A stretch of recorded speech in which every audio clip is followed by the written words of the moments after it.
सीधा आपको सदन लिए चलते हैं, जहां लोकसभा की कार्यवाही में एआईएमआई प्रमुख असदुद्दीन ओवैसी क्या कुछ कह रहे हैं वो सुनते हैं। क्या लेकर जाएंगे।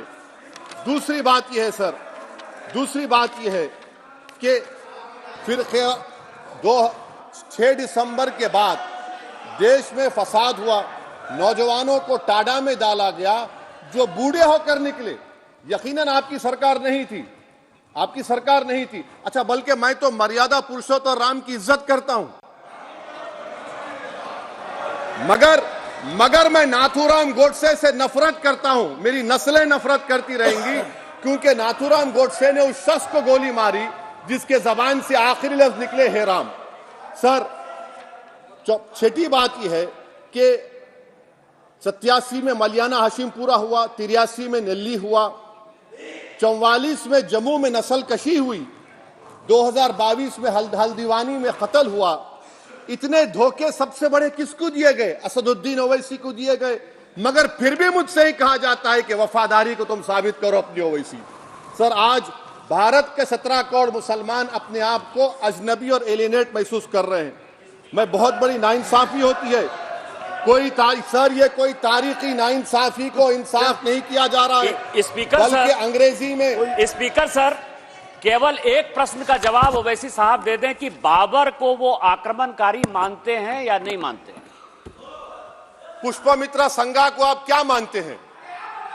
बताओ, पुष्पमित्रा संघा को आप क्या मानते हैं? जम्मू के वो, कश्मीर के वो राजा को क्या मानते हैं जिसके पास एक फौज थी मंदिरों को तोड़ने के लिए? आप क्या मानते हैं? यही तो मैं कह रहा हूं कि निशिकांत दुबे 47 में आजादी मिली, असदुद्दीन ओवैसी से बाबर की बात पूछ रहे हैं।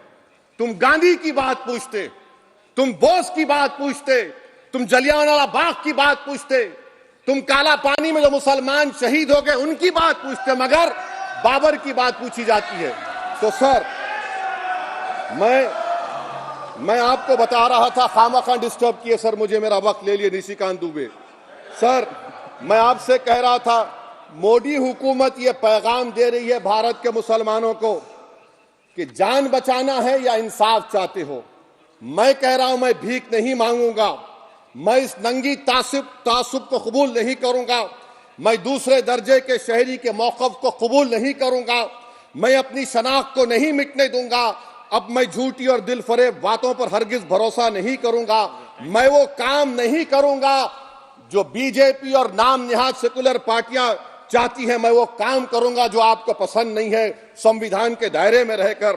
सर, कंक्लूजन में मैं आपको बताना चाहता हूं कि आज इस देश को किसकी जरूरत है? इस देश को अयोध्या में, तारीख शायद नहीं पढ़ते होंगे, मौलाना अमीर अली कौन थे? पुजारी बाबा रामचरण दास कौन थे? अयोध्या के पुजारी थे।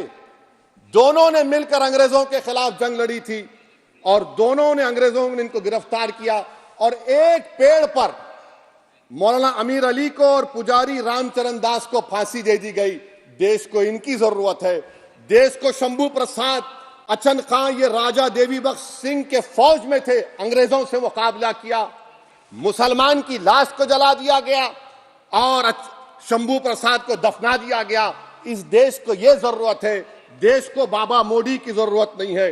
आज भारत को अयोध्या के मौलाना अमीर अली और रामचरण दास, अचन खान, शंभू खान की जरूरत है। सर, मैं अभी सुन रहा था ये नाम निहाद सेकुलर पार्टियों के बयानात को।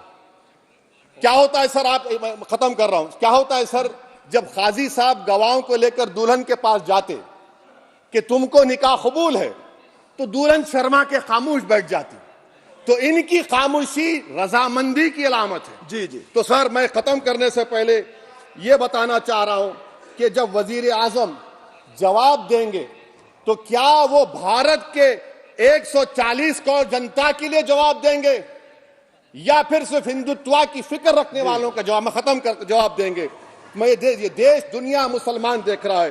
सर, मैं आपको यह भी बताना चाह रहा हूं, आखिर में कंक्लूड कर रहा हूं सर, 1 मिनट चाहिए, 1 मिनट चाहिए सर।